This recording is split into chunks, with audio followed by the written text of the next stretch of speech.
죽음을 경험한 사람들. 죽음을 경험한 것을 임사체험이라고 합니다. 갑작스러운 사고를 당하거나 건강에 문제가 생겨 급사한 사람이 사후의 세계를 경험하고 다시 살아난 경우 이것을 임사체험을 했다고 말합니다. 의학기술이 발달하여 정지한 심장의 박동이나 호흡을 재개시키는 일이 가능하기에 죽음에서 생還하는 사람의 수는 과거에 비하면 증가하고 있습니다.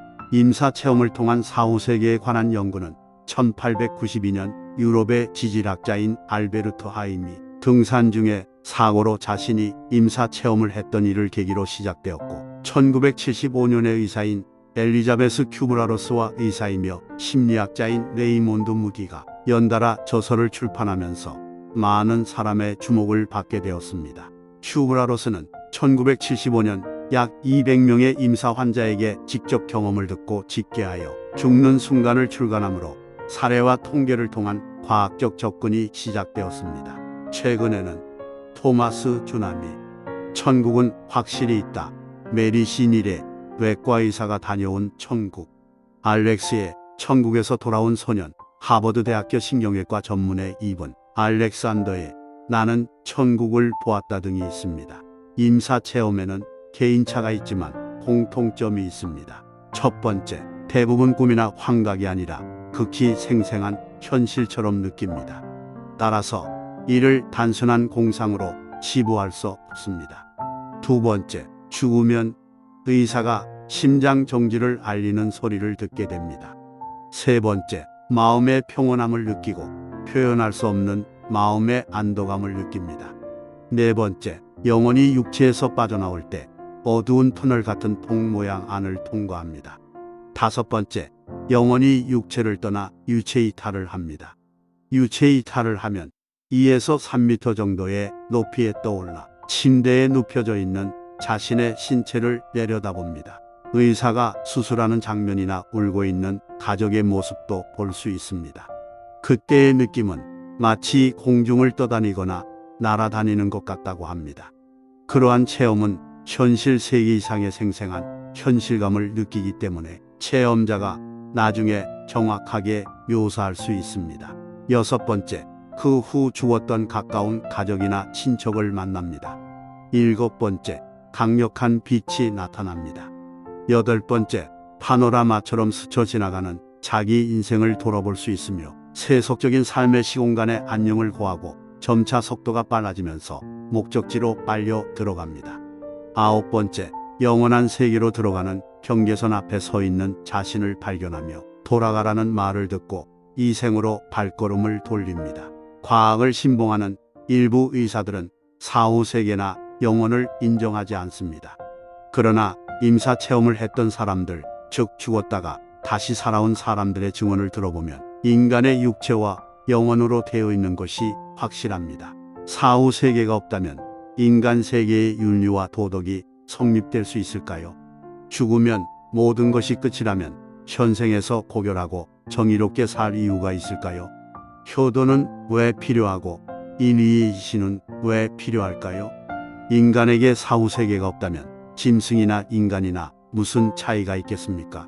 뉴질랜드 메시대학의 교수 나타샤 테셀 마타무아 박사는 심폐소생술의 성공률이 높아지면서 임사체험을 한 사람의 수가 점점 많아지고 있다며 임사체험을 한 사람을 대상으로 한 연구 결과를 소개했습니다. 그는 연구에서 죽음에 가까이 다가갔던 사람 중에 임사체험을 한 사람과 그렇지 않은 사람들을 비교했을 때 양쪽 다 변화를 보이기는 했지만 임사체험을 한 사람들의 변화가 훨씬 심도 있고 오래가는 것으로 나타났다고 밝혔습니다. 임사체험을 한 사람들의 체험담을 들어보면 죽음의 순간에 육신을 떠나 영혼으로 있을 때는 모든 괴로움, 아픔 등에서 벗어나게 되며 다시 육체로 돌아가는 것이 싫어진다고 합니다. 사람들이 임사체험을 하고 나면 인생을 바라보는 시각이 긍정적으로 변하며 죽음에 대한 공포감이 없어질 뿐 아니라 오히려 영혼의 세계를 동경하게 되는 등 인생의 행로에 많은 변화가 일어난다고 합니다. 다른 사람에 대한 사랑과 배려가 깊어지는데 그런 감정은 가까이에 있는 가족뿐 아니라 그가 대하는 모든 사람이 해당한다고 합니다. 죽음이 삶에게 안부를 묻다 해서 장례지도사 최대영 씨 등 20명이 잘 사는 것과 잘 죽는 것, 그리고 잘 보내는 일에 대하여 글을 썼습니다. 죽음이라는 단어가 들어간 문장을 읽기만 해도 갑자기 우울해지는 사람이 적지 않고 모두 멀리하고 싶은 게 죽음이라지만 누군가는 이렇게 매일 죽음 혹은 죽음의 문턱에 서서 살아내는 이들과 마주합니다. 사람들은 이런 일을 하는 이들이 극한 스트레스를 받을 거라고 제멋대로 짐작합니다. 하지만 정작 죽음과 마주하는 일상을 살아가는 이들은 오히려 죽음을 통해 삶의 깊이를 이해하게 되면서 위안을 받는다고 합니다. 죽음을 마주할 때마다 아이러니하게도 참된 삶이 무엇인지 가르침을 받는다는 겁니다.